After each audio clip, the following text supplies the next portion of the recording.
Hello, and welcome to Stasis Pod, the Transformers Prime podcast. I'm Rob. I'm Jen.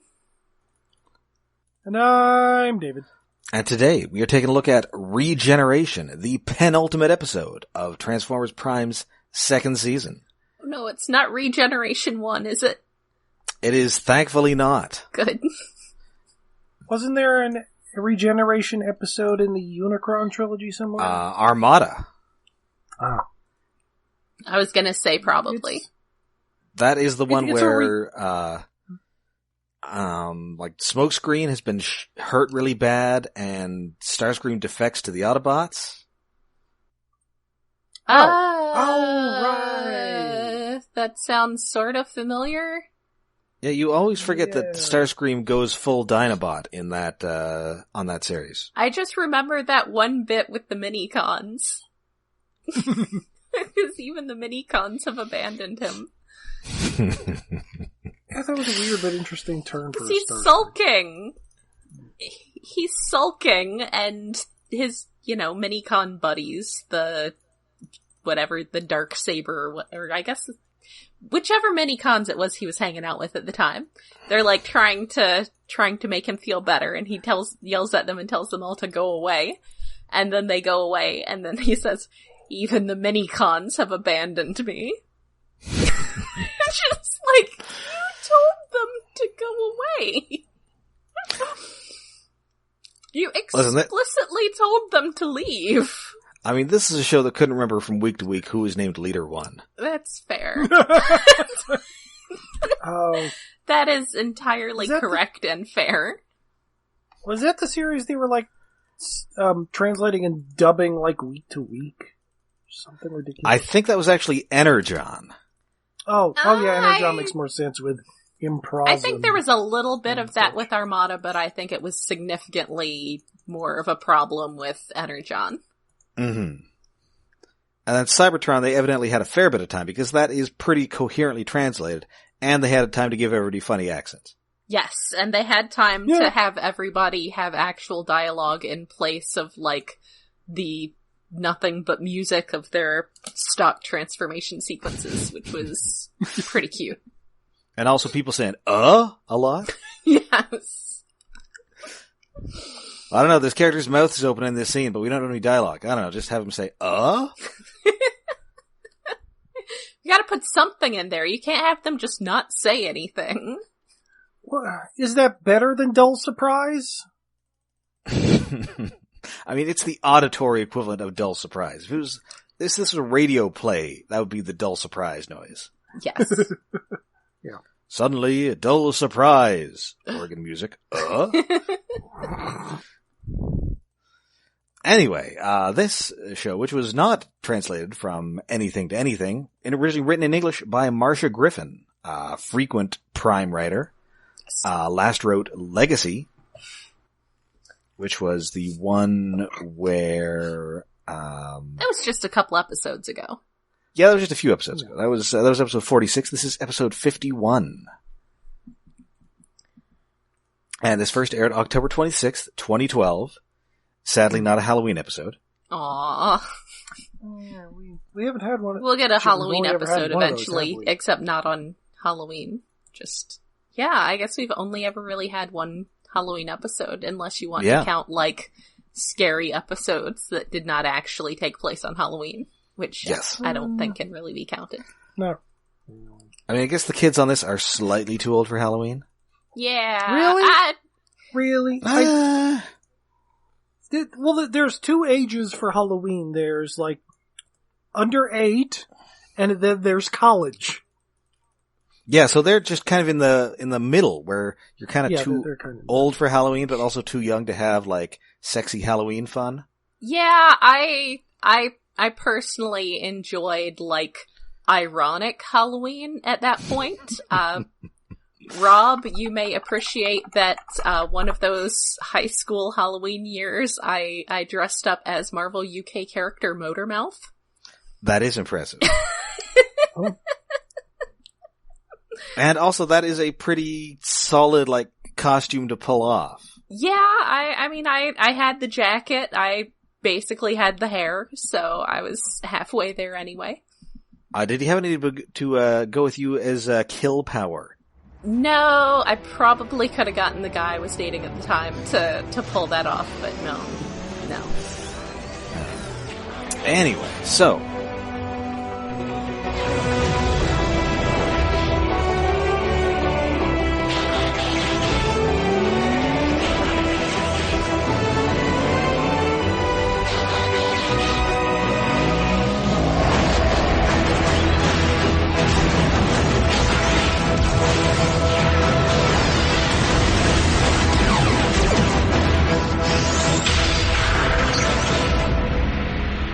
We open in the Autobot base, and oh yeah, the kids are on this show, because we have not seen them for a while. That is apparently an actual thing, too. It's not just that they happen to have not been around, they've actually not been, having them come over much lately. Yes, you're not telling us what's going on, and, I mean, they're so out of the loop that Miko is pretty sure she's just gonna move to Cybertron. Yes. But they're really getting ahead of themselves here. So they're all the kids are there and they're talking about how, we're going to Cybertron and we're going to revitalize it and it's going to be great. They don't even have the keys. No, or a way to get to Cybertron. So yeah, it's really getting ahead of ourselves. I mean, I feel like that's kind of appropriate for Miko, but... Well, yes. Settle down, people. Settle down. I mean, surely Miko knows that, Cybertron ain't no place to raise your kids. And in fact, it's cold as hell. And also it's got a toxic atmosphere, as we find out later. Yes. Yeah, you think Jack would have mentioned it because he was on Cybertron and was wearing a hazmat spacesuit thing. Mm-hmm. Yeah. I guess he didn't mention it to anybody else. Oh, and I did just check something for my own goodwill. I was wondering, would Miko have celebrated Halloween in Japan? So I looked. Apparently, sometime in the 90s is when Japan started having Halloween, really. Ha. And we know she loves horror movies. Yes. Yeah. So she might have been into that. Yes. Anyway, so they, and Ratchet indeed busts in on their fun, and, he says, we don't have any way of getting to Cybertron, we also don't have the keys, and thirdly, Miko, you're obviously not going to Cybertron. Yes. You cannot live there. But she wants to. She really wants to live there. Don't you have parents, Miko? Far, far away. She's trying to get even further from her parents in Japan. Which is... There's something going on there that will never be covered because we only ever see one parent. Well, we hear a second, but that's it. Yeah, we heard one. I just realized, wait, we didn't really see the Autobots last episode except a couple of flashback segments. That's right. Was that the first time that happened in this series? That we really didn't have Autobots? Yes, it is. Oh. Yes. Weird. It's kind of the web world, except it's a clip show. Yes. Yeah. Aw, man. Web world. Oh, web world. Such a Anyways. You could use another one of those crazy episodes. Yeah, so Ratchet, they figured out that, Starscream probably just went to Megatron and gave him the keys, even though they're thinking maybe that's a little out of character, and they think that, it would have been more Starscream-like to sort of set up an auction or something. Yeah, yes, to try to sell them to the highest bidder. Anyway, they end up getting a call from a Decepticon. Oh, an auction episode, that would be fun. That would be pretty fun. Which just reminds me of that, Batman was it Batman and Robin then, or was it just the Batman the animated series one? Batman the Animated Series. The Strange Secret of Bruce Wayne featuring Dr. Hugo Strange. Ooh, yes. Yeah. I remember that. Which is not a great episode, but it's got some fun, villain interactions. Yeah. You don't get a lot of episodes with the villains together. No. I think both Poison Ivy and Two-Face are there, and they hate each other. Yes. Yeah. Haha, they used to date. Which sort of makes Sort of. Yeah. Anyway, so they do indeed get a call from a Decepticon, but it's not Starscream. It's Dreadwing. What? Wait, what? What? Dun dun dun.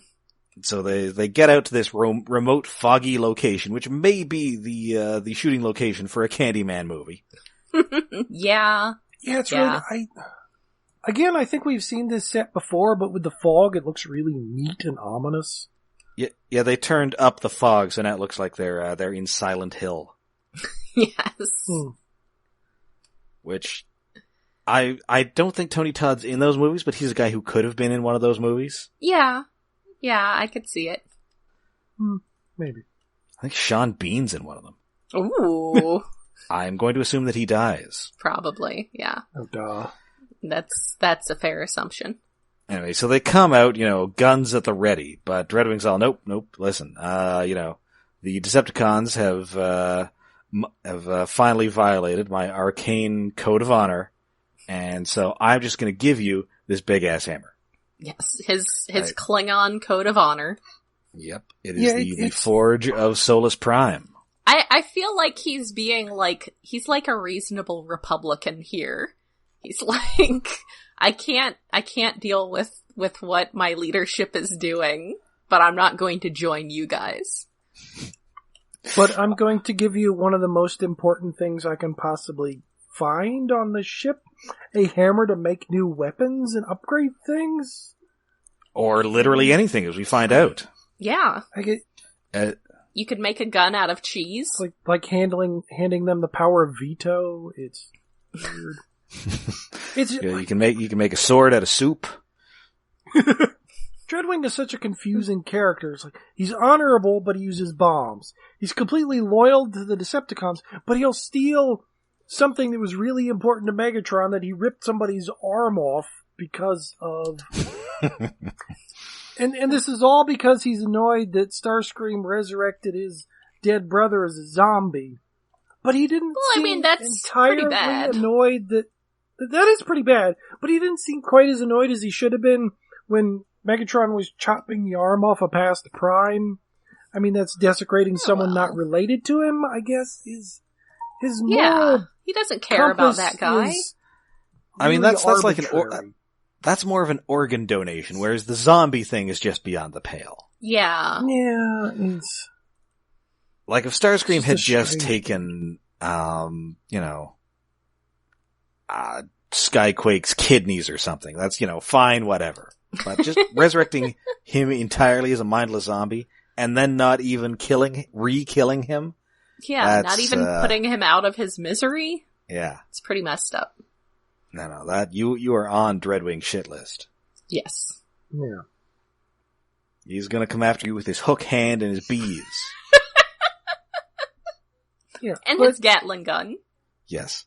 But that goes to the thing, like, he hands over the hammer, has a thing, Optimus is like, come on, join us! He's like, no, I still hate Autobots, even though I gave you this awesome thing by taking away from my boss, who condones zombification, and it's weird. And then he goes back, like, why does he go back to the Decepticons at this point? Well, I mean, because he is basically a Klingon, and of course, Tony Todd also played a Klingon. Oh. Yeah, but yeah, he just because he disagrees, basically what he says is just because he disagrees with Megatron doesn't mean he agrees with them, and he doesn't really put it in those words. He uses something that sounds a lot more tribal. Yes. But yes, that's... betraying my kind is not the same as accepting yours. Yes. Yeah. Which is one of those very, like, you're kind, like, are you guys a different species again in this version? Are we getting back into that kind of thing? Like, that's a weird way to put it. I mean, we're gonna get about 13, 16 episodes, the whole species thing is going to get very confusing. Yeah. That's true. Anyway, so he hands over this hammer and he just takes off. So, we're back at the Autobot base and, people are wondering, the kids are wondering, so Megatron has the Omega keys and he will restore Cybertron. Is that so bad? And it is so bad because Megatron will just use that, basically as his re-election platform. Yes. Which, I think at this point, they have the Forge of Solus Prime. Clearly they should make themselves a new set of keys out of cheese. cheese keys, yes. Yes. Well, they mentioned why you can't make... Mm-hmm. The keys, because it's but the politics thing here is strange and weird, and like Bulkhead, and then RC says, "You lost me," and it kind of does lose me. Like, I get the point, Megatron will be the one that brought life back to Cybertron, whatever, the bunk, but, we'll find out in the sequel series that it's slightly different. In this series, it doesn't seem like there are that many Autobots or Decepticons, period. Right. It doesn't feel like there's that many more than the ones we got in the show. There's like a dozen here, not counting Viacons. There's maybe 24 out there. Yeah, they mentioned there being others, like Sea Spray. Poor, killed off-camera Sea Spray. Well, and Optimus Prime definitely did his, end of the movie speech to the sky. Yeah. At the end of that, the 5-part pilot. I love the end of the movie speech to the sky. But that... It never pays off because of limited voice actors and limited character models. Yes. It would have been nice to have like a flashback episode to life on Cybertron when there was more than 5 people on Cybertron. Yes. And, well, don't worry. We are going to be seeing a lot more Cybertronians again in about 16 episodes. Yay! Yay, generics! Yes. Cybertronian Society is going to make a very quick comeback. Yes. Yeah, that's a discussion for another day. Yes. So anyway, it turns out though that Megatron doesn't have everything because in addition to the keys, you must also have the lock, which makes sense. So, okay, I just want to take a moment here to point out that everyone seems extremely, surprised at the idea that there's a lock. What did they think you did with the keys? Yeah, that's what keys are for. Is for if there's no lock, it's not a key. It's just a widget. Did they not assume that if there were keys, there had to be a lock somewhere? Well, there's only 2 female Transformers, so the metaphor is kind of lost on them. About roller skate keys and roller skates. I don't understand how they're so surprised. It is really weird. I have a brand new Omega lock. You've got some brand new keys. Yes. I don't know how they're so, why they didn't just assume this. And then they're talking to Prime and about, how, Prime's keeping things from them, and Alpha Trion told him about the lock, but he didn't want everyone else to know yet, and it's or maybe he just assumed that they know what a key is for, and they would just assume there must be a lock somewhere. And it does seem weird that, one of them brings up, we don't have any more location things. Where is it on Earth? It's why would it be on Earth? It's the keys to unlock Cybertron. It's on Cybertron, dummies. Locks don't travel. The lock is the static location part of the Well, I hate to be the actually guy, but on Transformers Cybertron, the third part, the Omega Lock was a movable doodad. Well, yeah, but honestly, in fact, you got it if you purchased the Primus figure.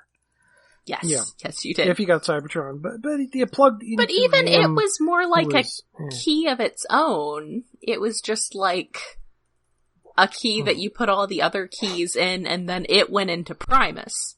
Mm-hmm. So I would argue that semantically that actually the key is the part of Primus, the socket in Primus that you plug. That is the lock, is the socket in Primus that you put the key in. Or the, quote, lock. Anyway. Yeah, so anyway, Prime does in fact know where this is because God told him to. Yes. Or, we're sorry, because Alpha Trion told him where it is, and he also chose not to tell anybody, which is good because if he told, say, Smokescreen, the Decepticons would know. Yes, which they do point and out. Smokescreen is the one that points that out. Like, everyone seems wrong in this episode. It's weird. Yeah, we're just kind of a little mad in this episode. A lot of people seeming surprised about really not surprising things, yeah. So anyway, he now knows that, we've got to get to Cybertron to plug these keys in, but again, we have no way of getting to Cybertron, but we've got the Forge of Solus Prime, so apparently Prime can just hammer on the ground bridge until it turns into a space bridge. Yeah, and it's a really awkward scene where he walks over by the space bridge and just sort of steps down off of the ground. And it's a part of the set we're not used to that, you could step down and go under the ground bridge to hammer things out, but it's like he just sort of steps off as if it's an animation error. It's weird. It does feel a little weird. He's going down into the orchestra pit. Yes. Yes, apparently he is. So, back on the Nemesis, Dreadwing comes back and, runs into Megatron, and Dreadwing does a real bad job of concealing the fact that he's just pretty much come there to kill Starscream, and Megatron definitely knows it. Yes. Like, hey, so Dreadwing, we're about to have a big victory for all Decepticons, and it would be really great if everybody was just pals for a little while and didn't murder each other. It felt like a very, manager speech. Yeah. Like, we all need to come together for the good of the company and put aside our differences so that we can make our quarterly goals. Yes, Dreadwing, I demand those TPS reports. Yes. Yes, this is a team-building exercise to not kill Starscream until we're done with this part of the plan. But Megatron can't do that. Starscream has my stapler.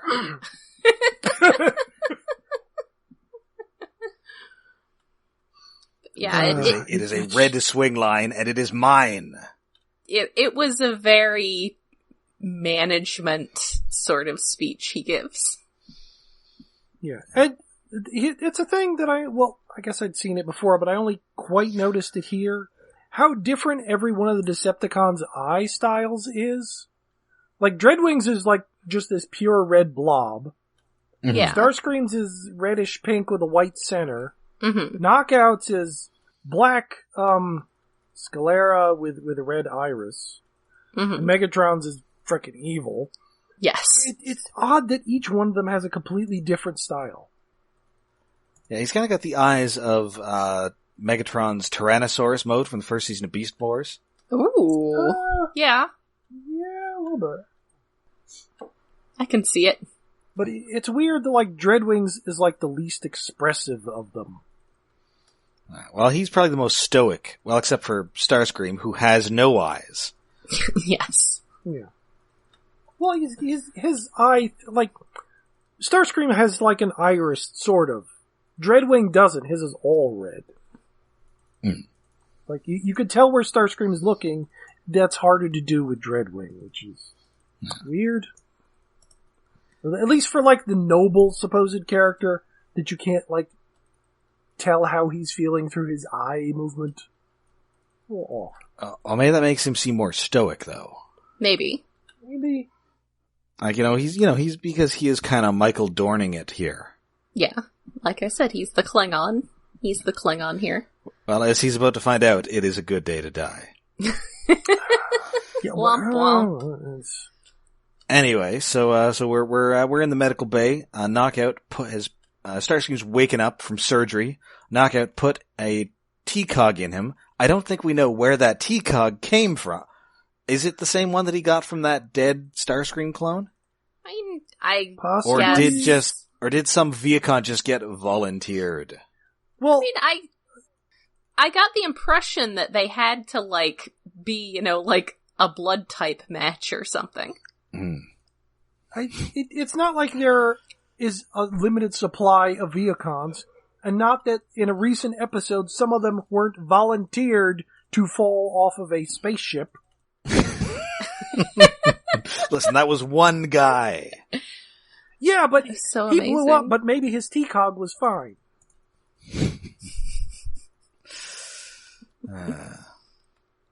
It was pretty great. Anyway, so Dreadwing, he busts in and, what I love here is that Starscream yells, he's come to kill Starscream, and, Starscream yells, Knockout, help me. Knockout just runs away. Not my problem. Oh, I love Knockout. He's so good. He's just not having anything to do with this. He's just like, nope. I'm not gonna pick sides here, so, bye. Yeah. So he heroically runs away. Yeah, but Megatron gets there, he tells Dreadwing to cut it out. Dreadwing will not cut it out, and so Megatron just kills him. Which, this seems like a mistake on Megatron's part. Like, okay. Well, although it turns out maybe it's not. Well, yeah, it's weird that it turns out it's not, because, like, Dreadwing has been super loyal this whole time. He's got a code of honor. He's just pissed off at Starscream. And if you let him kill Starscream, there'll probably be no problem. But on the other hand, this Megatron does seem to be working on the blackmail. And it's like, I saved your ass, Starscream. Don't make me regret it. Yeah. Which seems to work. Yeah. Yeah. Starscream's like, all right, yeah, let's do this. So, also, he shoots just like a big hole through the center of him that you can then see Megatron through, and that seemed like exactly the sort of I was like, so that kills him? Because that seemed like exactly the kind of injury that was just used for comic relief in Beast Wars. Well, nobody's as durable on this as they are on Beast Wars. Yeah! Yeah, no, like, Viacons die from easily having their heads knocked off, so... Yes. Durability in this show is very different. I mean, maybe that's where his spark was. Maybe. Well, yeah, it should have been like in the spark area. The cockpit section is usually where the spark chamber is. It just... he goes out really pitifully, kind of. I don't know, It pitifully. seems like we can't... Well, really quickly, anyway. It's just like, okay, we can't afford him anymore. He's going on a movie or something, and we have to have more voice actors next episode, so we gotta get rid of somebody. Well, they're shooting Final Destination 6 next week. I mean, I'm sure there's also the fact that, like, you really cannot, I mean, that is a conflict where something is going to have to give. You can't have Dreadwing just hanging around with Starscream there, knowing what Starscream did, and just be okay with that. So, you kind of have to push things there. Someone had to die. Yeah, it does seem like it would be a cop-out if both of them lived. Yeah. Yeah. But it just feels like a meta decision in that, the fandom loves Starscream, so we have to kill the other guy. Well, people love buying toys of Starscream. It's true. There's like a new one every year. Yeah. It's like... Yeah, whether we need it or not. People love Starscream. Bumblebee had a big rivalry with somebody. You know who's gonna win that. Ah. Bumblebee can't have a big rivalry with anyone. He's a big sweetie. I mean, maybe Barricade. It's like Maybe. an evil cop. Yeah. Oh, he's got Barricade. Yeah. Wasn't there like a Legend Scale 2-pack with him against... Was it a Flame War or something? It was a black car. I can't remember what it was called. Oh. I think it was Flame War. I think it was Flame War. Or Shadow Striker or something. Oh yeah, it was something along those. Well, and that's his big rival in Transformers Cyberverse. Mm-hmm. Shadow Striker. Oh. Yeah. Yeah. Except he doesn't remember it because he's like needs an adult in that series. Yeah, so anyway, that is a wrap for Tony Todd. Thank you for your service. Yes. And we're looking forward to that new Candyman movie. Yes. He's going to be in it somehow. Ooh, nice. Yeah.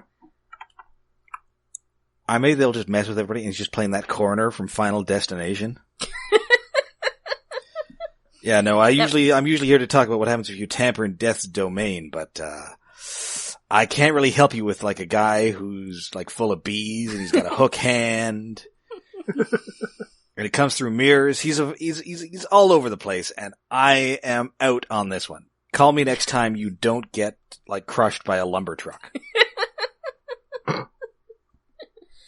Todd out.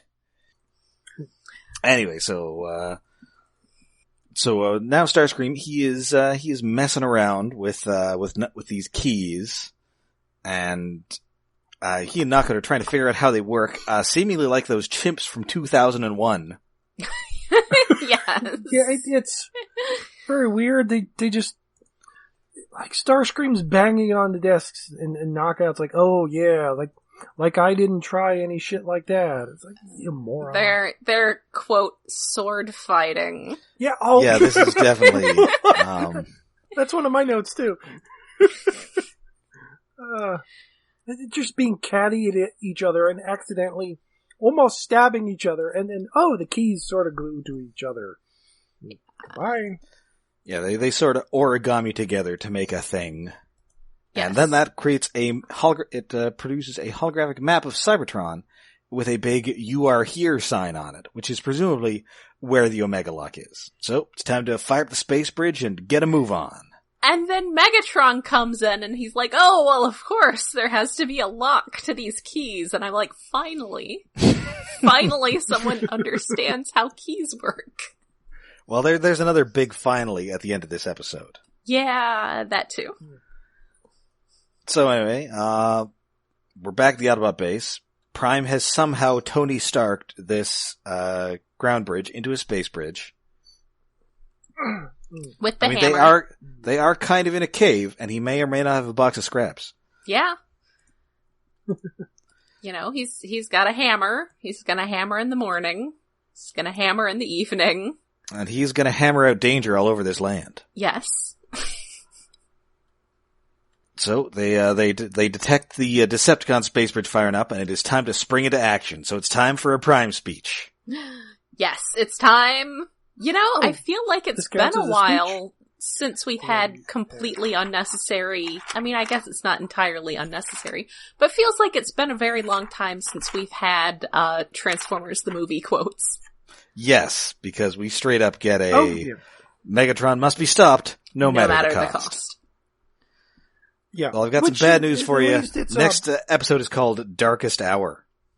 Yeah, it sure is. At least, well, it's a movie quote, but it's not one that's used overly much, but, What, the Darkest Hour one, or?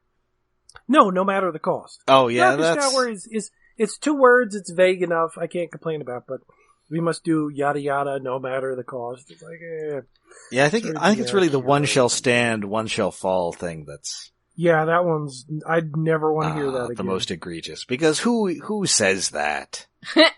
No one.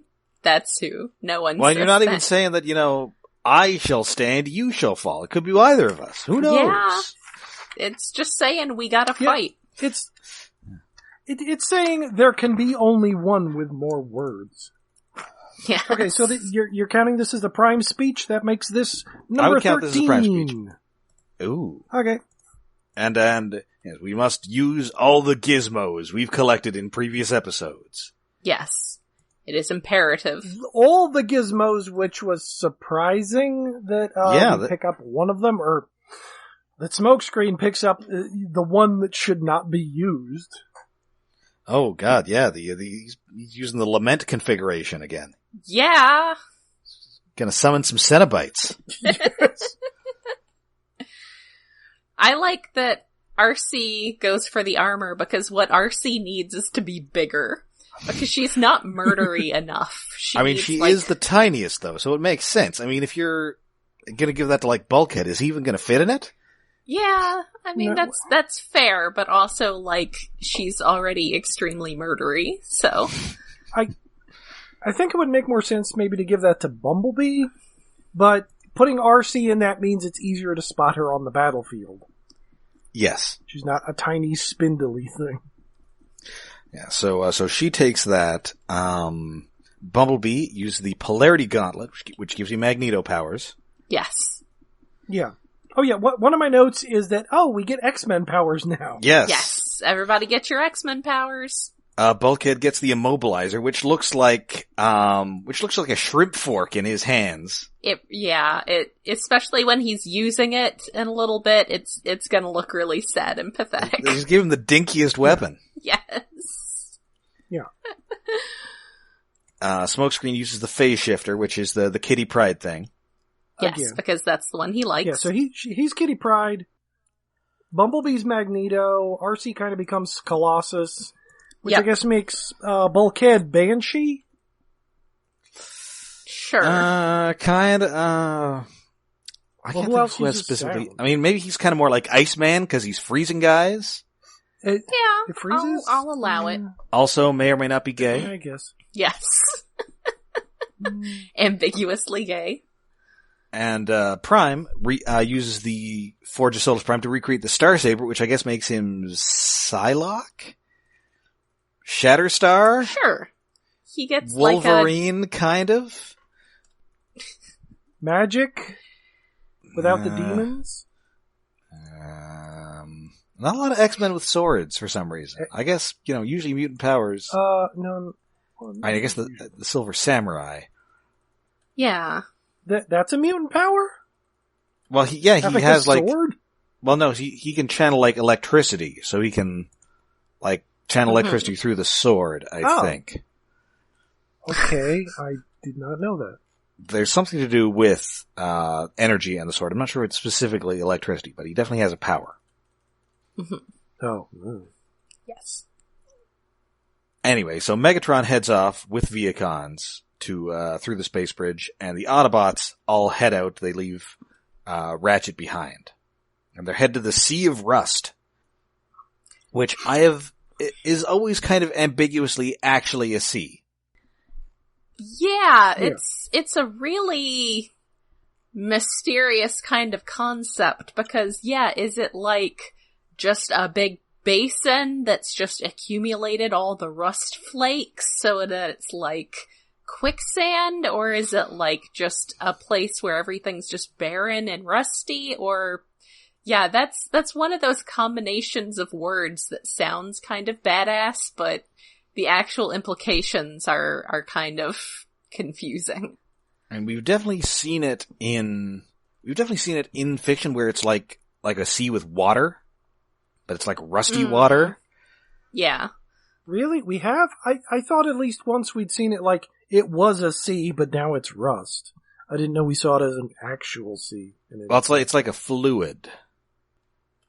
Oh, in the War for apparently it is Cybertron that games, it in was just a desert. Okay, in the Beast Wars Uprising fiction, it is like a body of water, and in in one of the bios for the Transformer for the movie toys, they describe it as being full of poisonous oxide sharks. What? Yes. You can't just Sharks swimming in the sea oxide sharks. That's not a thing. It's remember they made that sort of legend scale Devastator for Revenge of the Fallen? Yes. And then they made one that was Generation 1 Devastator colored, and they said that he took his color scheme from the poisonous oxide sharks of the Rust Sea. But Huh. How are they oxide? What makes them oxide sharks? I mean, the same way that any other Cybertronian animal is just an animal with some sort of bullshit robot name in front of it. So a turbo fox. Yes, or a guinea pigatron. Ant droids. Yes. Which Megatron says Starscream could not lead to a picnic. Yes.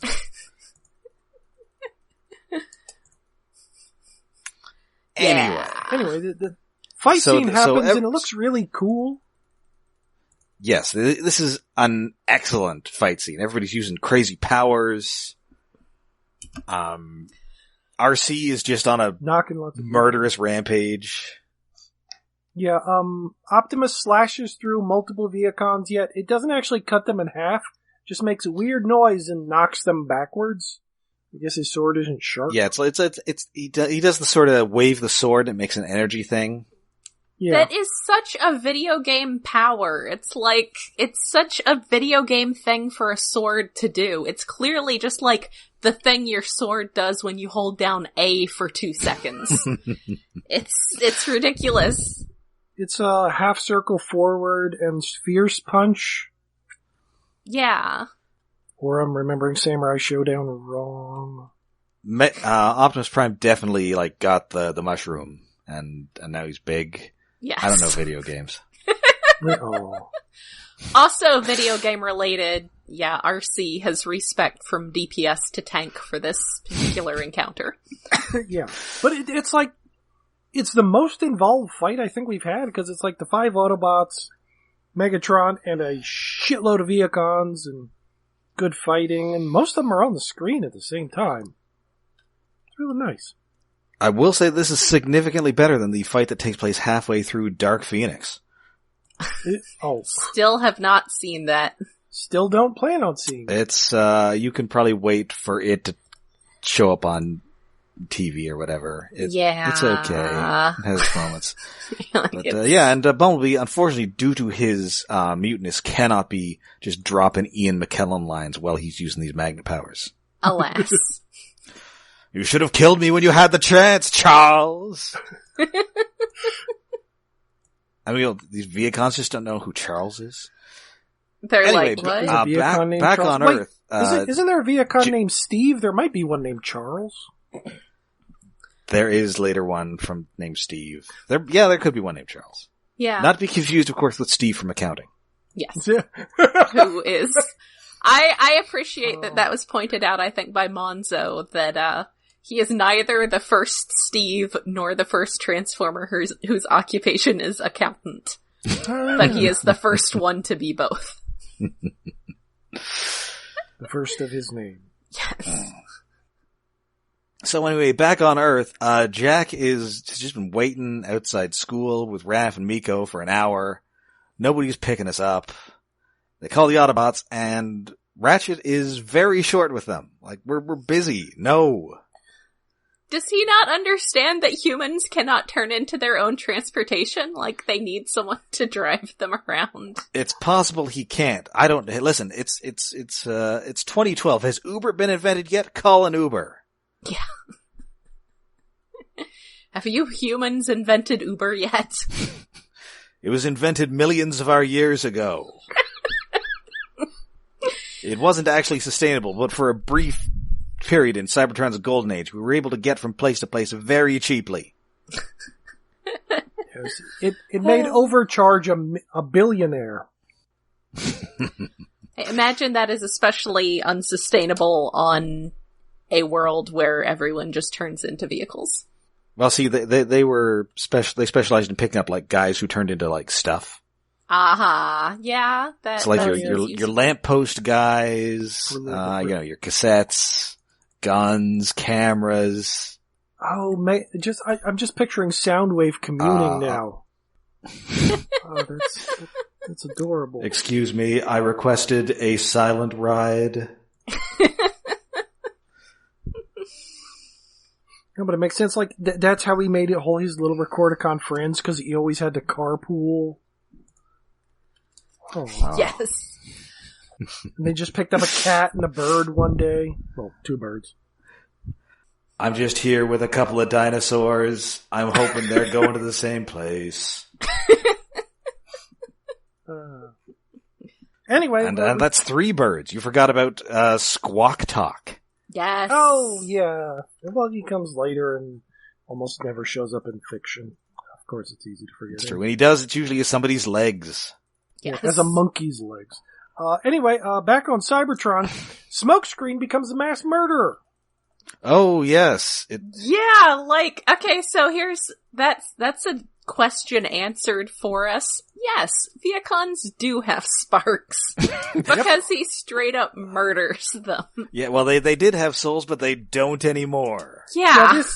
This feels like an incident of going over the line. Like, the Autobots were trying to get away, It is not hands that call us. It is desire. And they were getting away. The Viacons might have been able to catch up, but Smokescreen stays behind to set off the soul-sucking box thingy and kills dozens of Viacons. It's excessive, because they weren't in combat at the time. Like, he sends their souls screaming to hell. Yes. Yeah. To the Inferno or the Pit, depending upon continuity. Or maybe just oblivion. They're just gone. Yes. It will tear your soul apart. Oh yeah, what is it like how do you destroy a a Transformer's spark? Can a soul die? Well, it's kind of like, it's like that bit in Beetlejuice where they get to that room where like all the souls that have been exorcised are. Yes. Where it's like the afterlife for the afterlife. Yes. Yeah. So you gotta deal with, that catty lady poking her head in there and, I don't know, showing you to Alec Baldwin.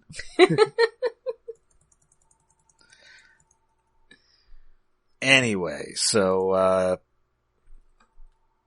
Megatron, in an act of heroism, destroys this cursed object. Yay! By throwing his dark saber, his dark star saber. Did he say it was the dark saber or the dark star saber? The dark star saber. Neither option is good. They're both like, Megatron, please be better at naming things, but yeah, okay. Anyway, he just destroyed this unholy artifact with a sword made of devil blood. Yes. Which I'm pretty sure is also the plot line of a Ronnie James Dio concept album.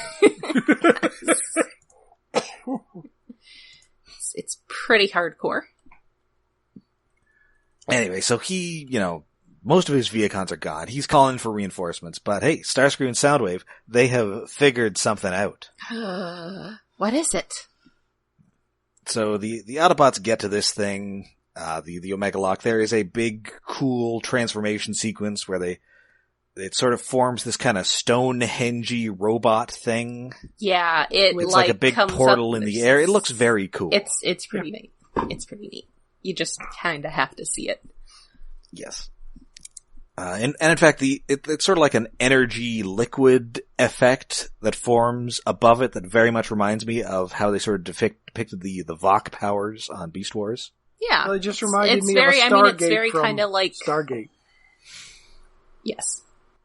It's sort of except it's watery and bloopy. It's horizontal instead of vertical. Yes. Yeah.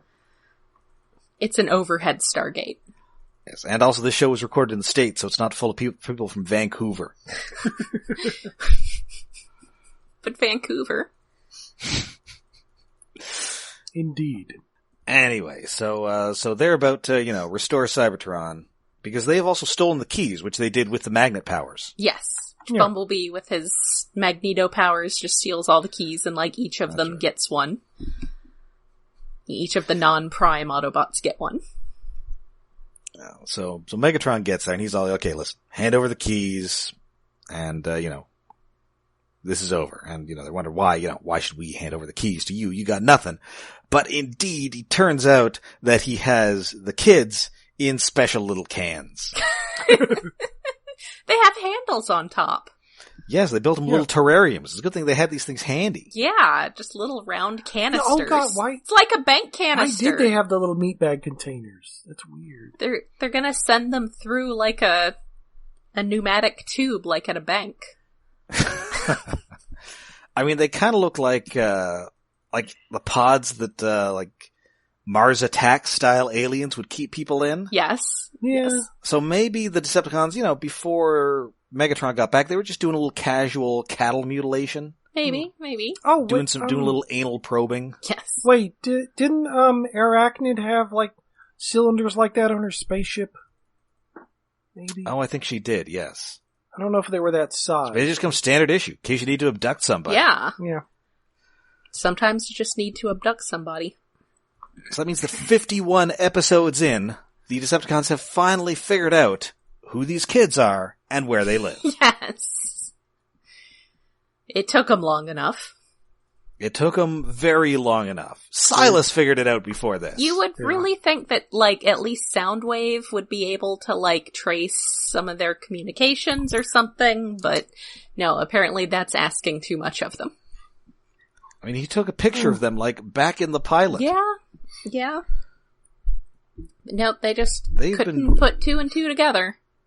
Well, they've really been dragging their ass on this thing. Well, he's been working on it for a while. Maybe they hadn't made the school yearbook yet and put it online until now. So, and part of it might also be that they cannot distinguish one human from another. That's possible, yes. So, and they're all, okay, well, so listen, you hand over the keys, or we open up these cans, and they're exposed to Cybertron's toxic atmosphere, and they die immediately. How's that sound? So, like, it's gotta be really toxic for them to die immediately. Like, you would think it would normally take, like, at least several seconds. Yeah. I mean, it's very poisonous, I guess. I guess so. Well, yeah, it's like, what is in the atmosphere? Like, is it just going to rot them? Is there any oxygen there? Or is it all like nitrogen or some ridiculous shit? And my cat stepped on my keyboard, so I think I might have lost a couple seconds of me talking. Thanks, cat. Oh no, a cat! Cat. Stop rubbing the back of the mic. No, I started recording again. It's just that he's... not that kind of keyboard? Keyboard cat! I didn't even think about that. I haven't seen Keyboard Cat in a long time. I was doing the music. I haven't heard it in a long time. Well, should we get to rescue bots, via some affordable means? They do a pretty decent Keyboard Cat gag on that show. Oh, yeah.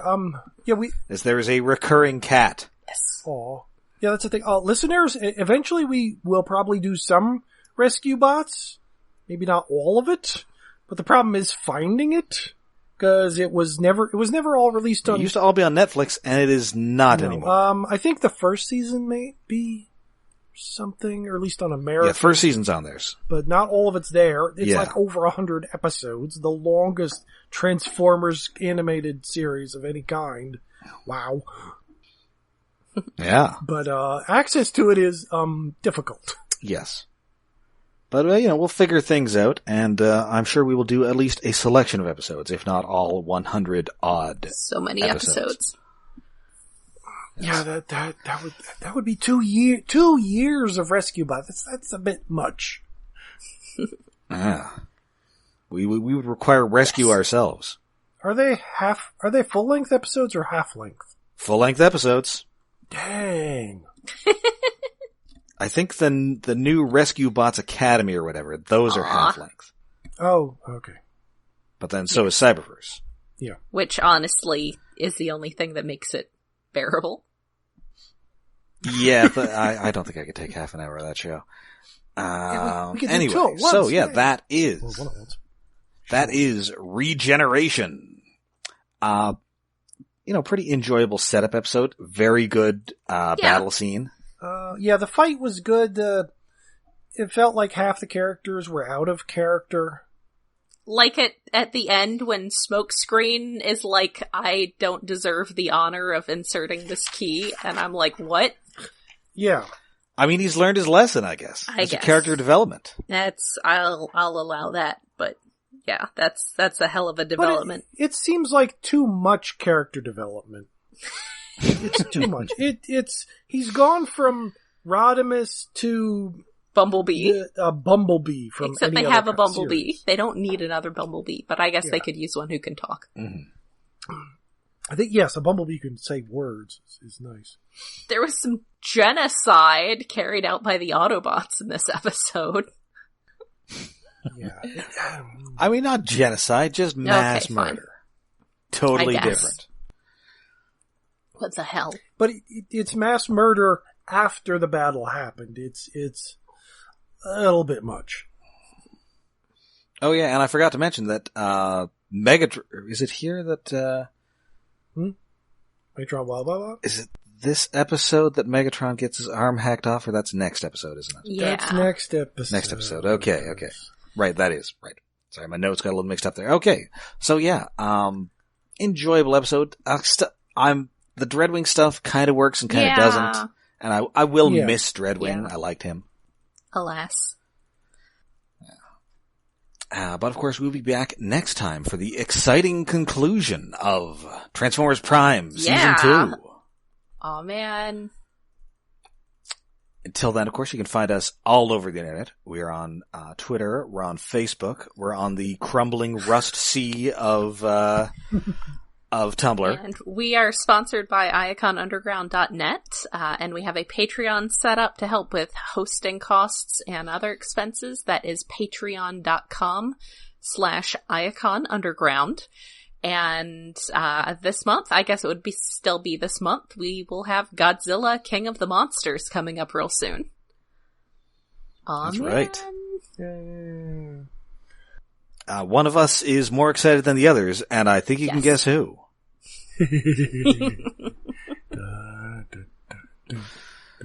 Up from the depths, 30 stories high.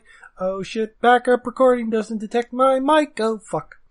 Womp womp. Cat, what the fuck did you do to my mic? Cat. Oh, cats. So until next time, I'm Rob. I'm Jen. And I'm David, and I hope this is actually recorded.